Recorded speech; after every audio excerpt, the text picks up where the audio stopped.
Bom dia, boa tarde, boa noite, outros nerds. E todos aqueles que acreditam em ciência, vacina e principalmente que a Terra é redonda. Eu sou Alexandre. Bem-vindo a mais um episódio do E Outras Nerdices. E hoje eu vou bater um papo com a Leo Willer sobre a sexualização do brasileiro. A gente usou como base o livro Devassos no Paraíso, do João Silvério Trevisan. E nesse livro, Trevisan realiza um estudo pioneiro, gente, sobre a homossexualidade no Brasil, do século XV aos dias atuais. Eu recomendo tanto o livro quanto o papo que a gente vai bater aqui agora para pessoas que fazem parte da comunidade LGBT, quanto aqueles que não os fazem, já que os fatos do livro explicam muito da nossa hipocrisia que a gente vive hoje na nossa sociedade e por que o Brasil é conhecido como o país da putaria. Bora lá!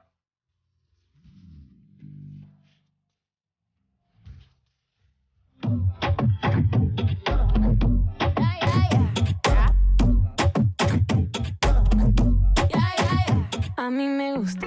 Every time you look at me. Então, outros nerds, hoje estamos aqui com a Leo Willer justamente para a gente falar sobre essa questão da sexualidade no Brasil, né? A gente tomou como base o livro Devassos no Paraíso, de João Silvério Trevisan. É Trevisan que fala ali? Trevisan. Isso. E é um livro que narra basicamente a homossexualidade no Brasil, da colônia à atualidade, como ele mesmo coloca aqui no título, mas a gente não quer focalizar só na questão homossexual, porque acho que a história da homossexualidade no Brasil ela tem tudo a ver com a nossa sexualidade como um todo, né? Tanto na questão homossexual, heterossexual, bissexual, existe uma hipocrisia muito grande no Brasil, aquela coisa assim de... Eu tenho a impressão que existe um submundo onde todo mundo come todo mundo. Na frente é uma outra sociedade, é uma outra coisa. Primeiro, oi, outros nerds. Obrigado pelo convite, Ali, né? E agora vocês são chamados de outros nerds, né? A gente fez uma enquete, fez uma pesquisa, né? Que foi registrada no IBGE, foi registrada no IBGE, então agora está oficializado. Eu não sei nem o que eu tô fazendo nesse episódio. E eu nem sei quem foi. Eu tenho que olhar depois quem foi que sugeriu o nome pra agradecer, viu? Fica aqui o meu registro a você que sugeriu. Eu não sei. Fica o registro. E eu não sei nem o que eu tô fazendo nesse episódio porque eu sou heterossexual. Então, mas eu tô aqui pra discutir. Você está aqui, você está aqui pra representar aquela camada branco, hétero, cis, normativo. Isso, normativa. Entendeu? Pois é. Não. Graças Cristão. a Deus. Amém. Eu nasci viado. Graças a Deus eu não nasci com essa. Eu não nasci nessa camada social, né? Essa culpa eu não carrego. Sabe né? uma coisa que eu tenho, não é exatamente pena de hétero, mas uma coisa assim, que por exemplo, eu não saberia mais como agir. Duas coisas que me incomodam muito. Primeiro é como lidar com as mulheres, no sentido de, hoje em dia você tem todo esse movimento feminista, né, de respeito às mulheres, beleza e tal, mas em compensação você ainda tem muitas mulheres presas naquele molde antigo, onde o homem tem que chegar, e aí a mulher primeiramente ela vai dizer não, para não dizer que é muito oferecida, aí o homem tem que insistir, o homem que tem que estar em cima, entendeu? Eu realmente não sei mais como é que funciona essa relação homem e mulher, porque de um lado você tem um não é não, mas por outro você tem também muitas mulheres presas naquele molde antigo de que um não é um talvez. Eu nem sei. Só deixando claro, assim, eu não tenho nada contra os héteros. Eu tenho até amigos que são. Né? Tenho até amigos que são. Mas essa questão é complicada, né? Porque eu acho que é complicada não apenas para o heterossexual, para a gente mesmo, da comunidade LGBTQ, é complicada também. Mas eu entendo que para o heterossexual, né, para as pessoas heterossexuais, realmente tem um grau tem um complicador a mais, né? Ainda mais porque, justamente por essa questão do movimento feminista, das conquistas das mulheres, né, elas terem passado já a não aceitar mais essa posição de sexualização e submissão ante o patriarcado, ante o poder masculino, e esse próprio questionamento que fez o homem ter que repensar a significação dele na sociedade, né?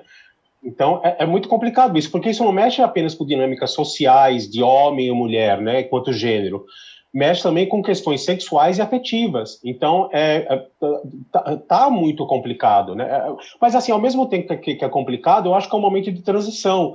Isso. Eu acho que lá para frente eu acho saudável que aconteça isso, porque, como você falou, por exemplo, tem ainda casais heterossexuais onde realmente a mulher ainda vive nos moldes de 2 séculos atrás, Sim. né? E a gente está em 2021 e você vê que ainda existem muitas mulheres sendo tratadas da mesma forma, né? Mas é porque isso realmente, claro, a gente não pode, desmerecer o fato de que a gente já está indo estamos no 3º ano de um governo extremamente conservador, que fomenta o conservadorismo e reforça toda essa questão da posição da mulher, né? A gente sabe que, né, apesar deles falarem que não, a gente sabe que sim, é assim. Então, isso colabora para só complicar esse cenário, né? Com certeza. É mais um fator complicador, entendeu? Eu tenho uma amiga mesmo que ela tá morando na França, né? Não vou dizer aqui o nome da pessoa para não expor. Um abraço, amiga. E ela tá vivendo mais ou menos uma situação assim. Ela tá trabalhando lá, ela conheceu um cara, ela tá doida pra transar com o cara, já teve um primeiro encontro com ele e ficou ali na praça, só beijinho e abraço, porque ela tá com medo de ir pra casa dele, né? Que eu entendo que ela tá num país estranho, ela não fala direito a língua, super normal e tudo. Mas também tem um quezinho de não vou transar no primeiro encontro, embora ela esteja morrendo de vontade. E aí eu falei, amiga, marque o 2º, o 3º, quando você se sentir afim, você vá, mas não se prenda, pelo amor de Deus. Doida pra dar periquita e não dá? Com medo? Sai daí. Não, gente, eu concordo, mas eu super entendo a posição dela, porque isso, lógico, lá ela tá num país estranho, uma cultura totalmente diferente, ela não conhece idioma, cara, fica muito pior, mas isso aqui já é difícil, entendeu?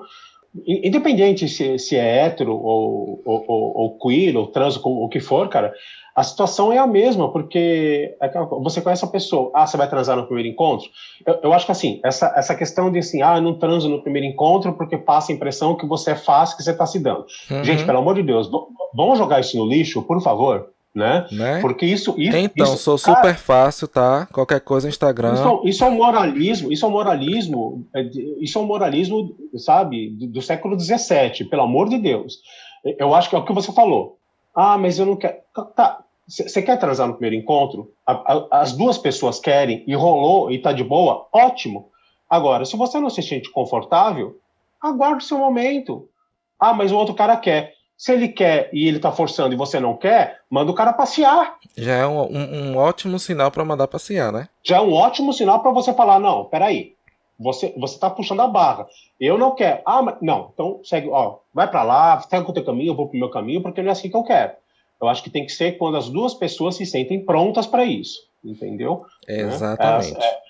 Aí eu não tem problema nenhum. A partir do momento que um dos 2 começa a forçar para que aquilo aconteça e você está causando algum tipo de desconforto na pessoa, né, coagindo ela a fazer uma coisa que ela não se sente confortável a fazer, aí temos um problema. Uma outra coisa, Lê, que eu até posso puxar uma discussão aqui que não tem nada a ver, quer dizer, tem tudo a ver com o que a gente vai falar aqui hoje e que também é um exemplo da mesma situação. Ela é negra e ela tava assim com um certo sentimento de meio que inferioridade, ela tava se achando feia, né? E o cara é francês, é aquele padrão bem europeu. Ele é loirinho, tem os olhos azuis, ela me mandou a foto. Vixe, tomara que ele não saiba, né? E tenho certeza que ele não me ouve. Entendeu? Bem aquele cara, aquela beleza padrão europeia que lá não é nada demais, mas que a gente acha uma coisa do outro mundo, né? Padrão então, europeu. Ela tava se achando assim, inferior, se achando feia perto dele, entendeu? Eu falei, amiga, né? Você tem que entender que colocam na nossa cabeça, principalmente aqui no Brasil, que o que vale é o padrão de beleza europeu. Quanto mais você se parece com a pessoa loura, dos olhos azuis e com aquele fenótipo, aquele rostinho perfeitinho, nórdico, entre aspas, né? Branco, que fica vermelhinho. Isso, né? Mas você é tido como bonito. Para eles lá, eu acredito que seja justamente o oposto. Porque nós somos diferentes disso, a gente sai desse padrão. Nós temos os lábios grossos, ela tem os lábios grossos, por exemplo, a cor da pele, o cabelo é diferente e tal. E de fato, o cara acha ela linda. Mas aí a gente entra para uma outra coisa, e aí eu já quero entrar de fato no assunto do podcast, né? Nós somos sexualizados enquanto brasileiros? Você acha que existe essa fantasia com o brasileiro? Eu acho que existe uma coisa até com o latino. Existe sim, eu acho que existe, principalmente com o brasileiro, mas não somente com o brasileiro, como com o latino em geral, né? Uhum. É engraçado porque a gente fala o brasileiro e o latino, porque a gente sempre, a gente não se considera como parte a gente não se considera latino, né? O Brasil, a gente fala, tem a América Latina e o Brasil, como se o Brasil não fizesse parte da América Latina, porque o brasileiro, acho que, lógico, por questões históricas, sociais e principalmente a questão de idioma, porque nós somos o único país de toda a América Latina, né, que não fala o espanhol ou o castelhano, a gente fala português. Então, daí você acaba não se considerando latino, mas a gente é latino. Então, eu acho que o brasileiro, os outros países eu não posso dizer, mas essa imagem do amante latino, né, do cara que é fogoso, insaciável, quente na cama, bem dotado e tal, isso foi alimentado e segue sendo alimentado pela mídia, pelo cinema, pelo entretenimento. E você sabe muito bem que, cara, o que mais tem aqui é gringo, né? Vindo para cá para fazer turismo sexual. Porque o cara quer ele quer aquilo que ele não tem no país dele, né? E por que eles vêm para o Brasil? Porque a gente passa essa sensação, essa imagem de sensualidade, de permissividade, de que tipo é fácil, de que basta olhar já está transando. Então eles têm essa visão da gente, né? Porque é a imagem que é vendida lá fora do Brasil, né? Exato. A imagem que passa, a imagem que o gringo tem do Brasil ainda é de carnaval, samba, mulher pelada, entendeu? Né? Homem dotado, o cara que vai fazer você gozar 10 vezes, tal, não sei o quê. E a imagem que vai para fora. Né? E aí vem duas coisas. Uma, ele meio que tá certo. Eu acho que principalmente a gente paga muito pau pra gringo quando chega aqui. Paga demais. Né? A não ser que seja de um país pior que o nosso. Aí não. Ou então refugiado querendo morar aqui, não, né? Mas um europeu com euros, né? Um americano, a gente paga pau sim. Se abre todo. Se abre todo. Eu quero meu green card, né? Pra quem não sabe, eu tô com um podcast aí em inglês chamado Reasons Why. Né? Já tá procurando aí. Tô procurando o meu. Pois é. Queremos ir embora o mais rápido possível, né, Ale? Por favor. Pelo amor de Deus. Mas, por outro lado, tem muita essa hipocrisia no Brasil, que aqui não tem liberdade sexual nenhuma.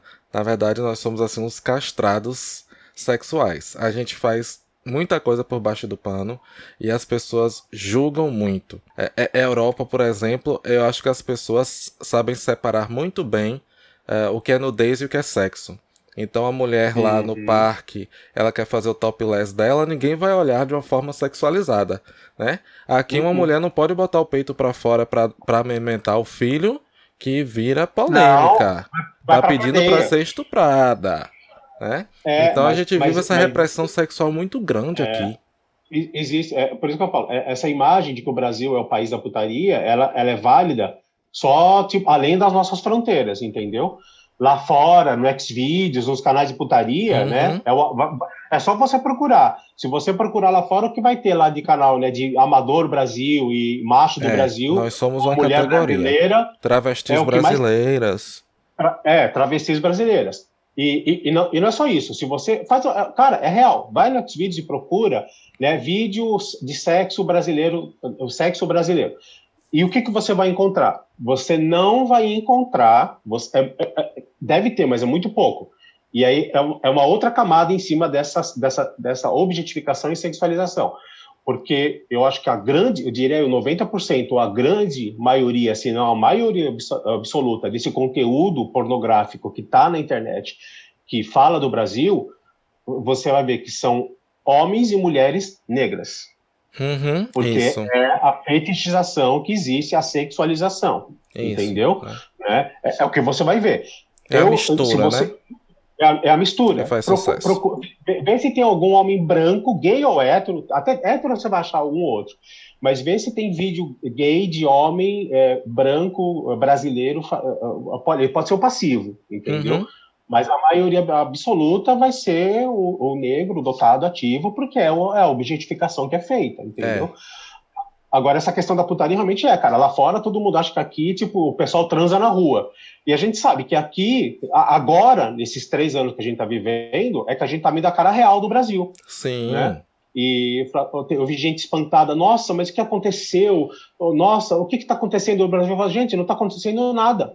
É que assim, agora você está vendo a cara real do brasileiro. A cara real do brasileiro médio, ele é conservador, religioso, moralista, coxinha e é pró TFP, tradição, família e propriedade. Com certeza, Entendeu? com certeza. Esse É o aquele modelo médio. familiar clássico, né, Modelo familiar patriarcal, clássico. do homem que tem amante, tem filhos fora, e a mulher é obrigada a aceitar. Esta é a cara do Brasil de verdade. Não é o que a gente viveu durante 13, 14 anos lá do governo do PT que a gente achava que estava tudo bem. Não.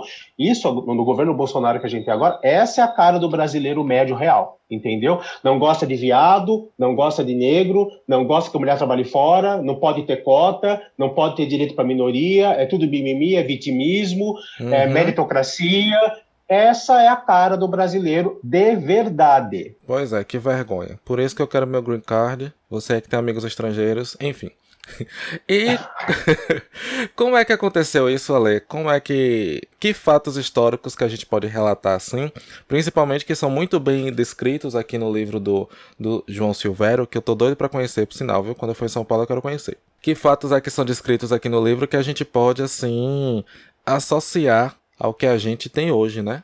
Eu acho que ele começa o livro muito bem, já fazendo referência à carta de Pero Vaz de Caminha, que Pero Vaz de Caminha, uma das primeiras coisas que ele coloca aqui, que ele percebe aqui nesse mundo novo que eles descobrem, né, é a questão das Índias nuas, né? Então imagine, você chegar na Europa do século XVI, e aí você descobrir um continente novo, uma terra maravilhosa, não tem esse frio do caralho aqui, lá é sol o tempo todo, um paraíso tropical e cheio de gente nua. Eu ia vender Imagina tudo só. em Portugal pra querer vir. Lógico. Né? E esse livro, só fazendo um parênteses, ali, esse livro, Devassos, que foi relançado em 2018, nessa edição, é a 4ª edição, revisada, Isso. atualizada e ampliada. Eu acho que ainda você encontra para vender. E eu sempre brinco, eu falo assim, olha, é o seguinte, se você faz parte de qualquer segmento da população LGBTQIA+, e você nunca leu esse livro, vira hétero. Para tudo, vai estudar e vira hétero. Gente, acabei de ganhar aqui a minha carteirinha, agora eu faço parte da comunidade LGBT. Já faz parte, já está associada, sindicalizada. Não, mas eu falo isso porque o que acontece? Ainda mais nos dias de hoje, né, com as gerações mais novas, e tem uma coisa que eu acho muito legal das gerações mais novas, é que, não sei se você tem essa visão, mas eu sinto que, não 100% dela, mas a grande maioria, elas já são muito mais politizadas e articuladas e informadas do que a gente era, né? Mas isso é normal. No meu tempo, cara, não tinha internet, não tinha celular, não tinha porra nenhuma. Então, por exemplo, para eu descobrir lugares gays, para eu descobrir a cultura gay, cara, era um sacrifício, porque era tipo, você tinha que boca a boca. era boca a boca, ou você comprava uma revista na banca de jornal e que eu tinha que ensaiar 10 vezes para comprar, porque eu tinha vergonha do jornaleiro, né? Me bateu, me escorraçar da banca. E era boca a boca, era, sabe, onde é? Ah, é ali. Mas onde? Ah, não, é ali. E você vai descobrindo. Hoje não, hoje você tem WhatsApp, tem Instagram, tem Telegram, tem o caralho a 4, então hoje está muito mais fácil. E essas gerações mais novas, elas são muito mais informadas e muito mais articuladas. Eu acho muito interessante isso. Mas, ao mesmo tempo, eu sinto que existe uma lacuna imensa na formação dessas gerações, que é justamente entender que para você chegar aonde você chegou, você não chegou do nada, né? Você não apareceu do nada aqui. Não foi o criacionismo, pum, apareceu aqui. Não. Para você estar hoje aqui falando no YouTube, falando no Instagram e falando de visibilidade, representatividade e tudo isso, Teve gente que lá atrás, e quando eu falo lá atrás é tipo 50 anos atrás, ou até mais ainda, teve gente que teve que dar a cara a tapa, levar a porrada da polícia, ir para cadeia e até Sim. morrer para você ter esse direito que você tem hoje. Por isso que eu falo, cara, vai entender a sua história, para você entender como você chegou aqui. Para você saber quem veio antes de você e quem abriu o caminho para você hoje estar aqui, tendo, sabe, 2 milhões de seguidores, você se chamar de ser influenciador, tal. Se não fosse esse cara ter aberto a porta lá atrás e levado porrada da polícia, e no caso do Trevisan, ter que se exilar nos Estados Unidos para não ser preso na ditadura, né? Você não ia ter isso que você tem hoje. Uma coisa interessante que você falou é que realmente a gente tem muito esses avanços. Por mais que a gente esteja vivendo esse momento conservador no Brasil, o mundo avança, a gente vai ficando para trás, mas a gente também, ao mesmo tempo, é meio que empurrado nesses avanços, né? Não tem também como a gente parar no tempo 100%. Você tem, por exemplo, Pablo Vittar, que é a drag queen mais famosa do mundo, com mais seguidores no Sim, Instagram hoje. Tá na Globo, por exemplo, em horário nobre na Globo, cantando. exato. Sem é uma drag queen que não está lá para ser ridicularizada. Enfim, ela tá lá para mostrar o trabalho dela e tal. Então você tem essas séries de avanços que reverberam na sociedade como um todo. Então Uhum, os próprios... Você teve um personagem trans na Globo que foi fantástico, aquela menina fazendo, né? A Ivana, que virou Ivan depois. uhum. E teve uma repercussão maravilhosa. Eu vi umas entrevistas dela muito interessantes. Eu não acompanhei a novela na época, que tá reprisando agora. Acho que por isso que eu vi uma entrevista dela. Você tem todos esses avanços que são interessantes, mas que se a gente não entender a história, né, fica um Exatamente. avanço vazio. Fica Exatamente. uma coisa só de lacração, por exemplo, que eu não suporto isso.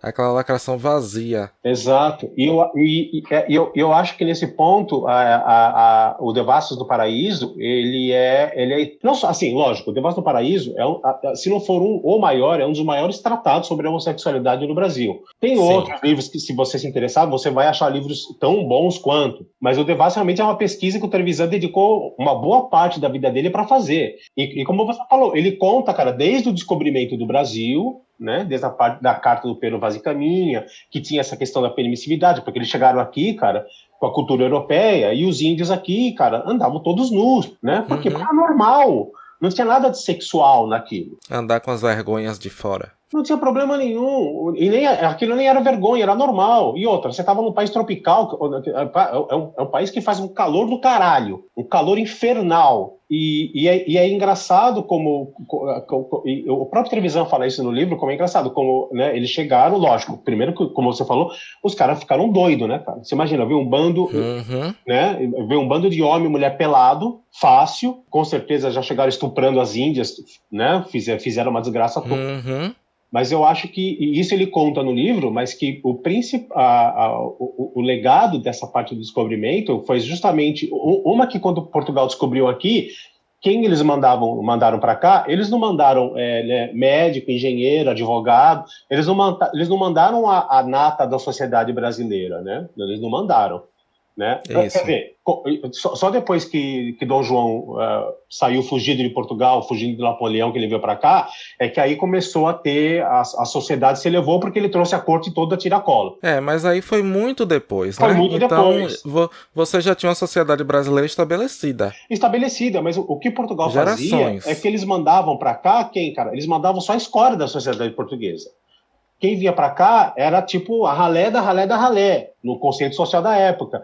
Eles Uhum. mandavam para cá o extrativista, o que eles chamavam dos degredados, né? Então mandava para cá o quê? Os Preso, ladrão. ladrões. O que era indesejado em Portugal, joga para colônia, entendeu? Joga para Exato. colônia, É. manda o cara fazer extrativismo lá, manda o cara procurar ouro, pedra preciosa, manda o cara para o Brasil. E aí era um pessoal com uma permissividade maior, mas acho que o grande legado também, que já tinha por causa da religião, mas quando a família real saiu de Portugal fugindo de Napoleão e veio para cá, que foi instaurou a questão da religiosidade, da moral, começaram a impor as ordens. Porque antes aqui era meio terra de ninguém. Uhum. Cada um fazia o que queria. Porque, cara, foda-se, enquanto o dinheiro saía daqui e ia para Portugal, ninguém queria saber. A partir do momento que eles saíram tudo fugido e vieram para cá e trouxe todo mundo a tiracolo, Aí as coisas começaram a ter que... Não, peraí, agora não. Agora vamos ter que arrumar tudo direitinho. Acabou a putaria. Entendeu por quê? Porque agora o rei tá aqui. E trouxe toda a família, trouxe a corte e tudo. Não, então agora vamos ter que arrumar, porque acabou a putaria, agora eu tô aqui. E aí trouxe toda a questão da culpabilidade, a culpa, a religião, tal, moralidade. E desde essa época já existia homossexualidade, todo mundo sabe que existia. Claro, entendeu? claro. Nossa, todo mundo sabe que existia. Era tolerado, era tolerado. Eu acho que tem um caso, eu não lembro quando foi, mas é dessa época, um caso gritante, que realmente se eles pegassem, eles matavam você, né? Você era morto, porque era pecado, não podia, né? Mas, na maioria das vezes, era totalmente tolerado. Eles toleravam, né? Até, cara, os senhores... tem um livro que eu li, que chama, acho que... eu não lembro, acho que foi Frescos Trópicos, eu não lembro se é isso. É um livrinho pequeno, mas é um livro interessante, porque o cara ele faz um estudo, um mini estudo sobre a homossexualidade dos senhores de engenho com os escravos nas fazendas. Retomando um pouquinho o que você falou, né? Eu acho que antes, principalmente antes da vinda de Dom João VI para cá, criou-se muito aquela coisa do o que acontece no Brasil fica no Brasil. Exatamente, né? O que acontece no Brasil fica no Brasil. Lá é tudo permitido, então até no livro ele fala que tinha muito essa ideia do... Vou dar um tempo aqui no meu catolicismo, na minha cristandade, e vou lá no Brasil tirar férias disso, entendeu? Então ficou muito com essa ideia de aqui pode tudo e o que tá acontecendo aqui Deus não tá vendo e tudo bem. E tudo bem, exatamente. E tudo bem. Até a igreja, por exemplo, os padres que ela mandou pra cá, os vigários que ela mandou pra cá, não eram padres de verdade. De tanto que ela não se importava com o que estava acontecendo aqui. Né? Foda-se. Foda-se, realmente essa, entendeu? E ainda tem a questão da escravidão. Imagine você ser dono de uma pessoa e você poder fazer o que você quiser com essa pessoa, que não é considerado nem gente. Então você tem muita... Até hoje, por exemplo, você tem a normalização de certas situações, como por exemplo a zoofilia é super normatizada, digamos assim, dentro de um certo contexto. Um menino ali na fazenda, é normal ter a primeira experiência sexual dele com a cabra, sei lá. Entendeu? O próprio presidente já falou isso. É normal. É aceito. Entendeu? É tolerado. É tolerado. Assim também como existe a ideia de que se você for o ativo na relação, você não é gay. Exatamente. Então, né? Os caminhoneiros que saem ou com as meninas trans ou com os meninos, por exemplo, eles acham que eles não são gays e tal, ou não são bissexuais, porque justamente foi um caso isolado e ali, e o importante é não mexer na bunda dele, né? Ou então se ele for comido por um travesti, tudo bem, porque é mulher. Eu acho que é mais ou menos como eu falei, nessa época em particular, se não fossem casos gritantes, lógico, se fossem casos gritantes, aí realmente tinha que ter uma punição, não podia passar batido, porque senão virava, né, falar, não posso. Mas, como eu falei, era tolerado. Era mais ou menos aquela coisa, tudo bem, e é mais ou menos o que você falou. É Brasil, né, então, aqui tudo bem, vamos fazer, desde que eu não veja, pode fazer, não tem problema. Só eu não posso ver, porque né, se você fizer e eu ver, aí eu vou ter que tomar uma providência. Agora, enquanto tudo escondidinho, vamos fazer de conta que eu não sei de nada? E tudo bem, né? Não tinha problema nenhum. E todo mundo tem telhado de vidro, né? Todo mundo tem telhado de vidro. E aí tinha aquela coisa de que realmente começou, lógico, vieram os portugueses, começaram a vir outros europeus, aí teve a escravatura. Cara, imagina, você começou a trazer um monte de gente, né? Tinha os índios. E logicamente que nessa relação não era uma relação harmoniosa e consensual. A gente sabe muito bem que o europeu que veio para cá, né, ele escravizou os índios, ele escravizou os negros, e as relações sexuais, não vou dizer que não haviam até casos de que eram consensuais assim, de que era possível que um homem branco se apaixonasse por uma mulher negra, alguma coisa assim. Eu acho que até podia acontecer. Sim. Mas ele jamais poderia assumir esse relacionamento, né?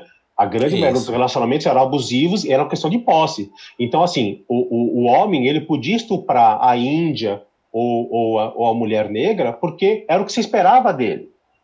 Era a posse dele. Então, tudo bem, ele podia estuprar a mulher sem problema nenhum. Mesmo porque, aquela coisa, se ele estuprasse a mulher e nascesse a criança, era mais mão de obra para ele colocar para trabalhar. Então, ele saía ganhando duplamente.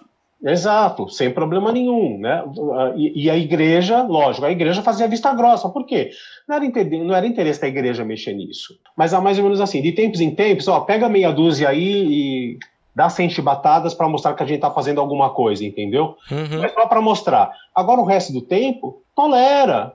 Por quê? Porque queira ou não queira, você deixando a pessoa fazer a putaria por debaixo dos panos, você mantém as coisas sob controle.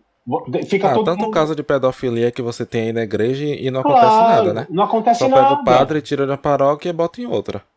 Não, tira ele, põe numa paróquia lá no cu do mundo, no lugarzinho que ninguém vai achar, entendeu? Ou não põe em paróquia, internalize e põe ele em funções administrativas. Até hoje mesmo, cara, você acha que onde eu moro no centro de São Paulo. Na esquina da minha casa é onde as travestis, nesse quartel onde eu tô, é onde as travestis trabalham, né?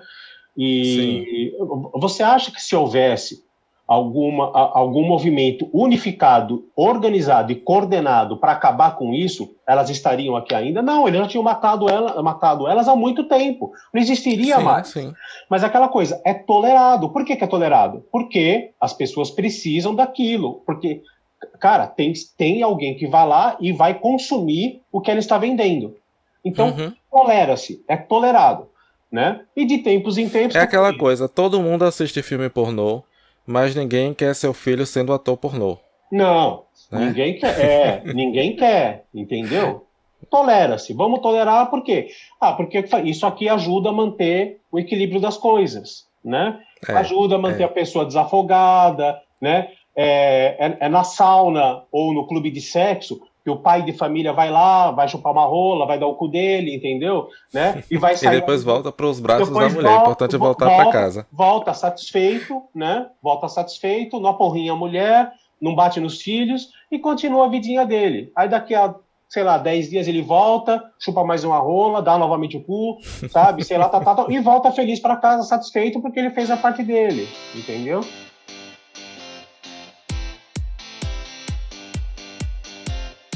Enfim, esse foi mais um episódio do E Outras Nerdices Podcast. Lembrando que esta é a primeira parte do papo que eu bati com a Léo Willer. Eu gostaria muito de agradecer a interação de vocês nas redes sociais. Eu perguntei lá no Instagram se vocês achavam que o Brasil era o país da putaria.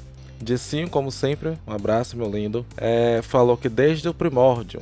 Sobre o livro, ainda não li, mas já vou ler. Leia mesmo, Dicinho, esse livro é maravilhoso. A Léo falou: sim, temos um presidente que sempre está nos fodendo. Valeu, Léo, pela sua participação. Eu também perguntei a vocês se vocês achavam que o brasileiro era sexualizado lá fora. Então falou que sim. Dicinho falou que sim. A nossa cultura é por vezes vista como sendo apenas peito e bunda. E o Lucas Machado respondeu: já recebi DM de espanhol pedindo a foto do meu pi, porque brasileiro é dotado. Acho que somos sim sexualizados. Então é isso. Valeu, galera. Até semana que vem. Lembrando que vocês podem nos seguir no Instagram ou no Facebook. É só colocar lá E Outras Nerdices. Podem nos mandar um e-mail no eoutrasnerdices@gmail.com. E claro, não esqueça de divulgar o nosso cast. Bater na porta do vizinho, domingo de manhã, e tentar convencê-lo à nossa irmandade. Valeu, galera. Beijo, me liga.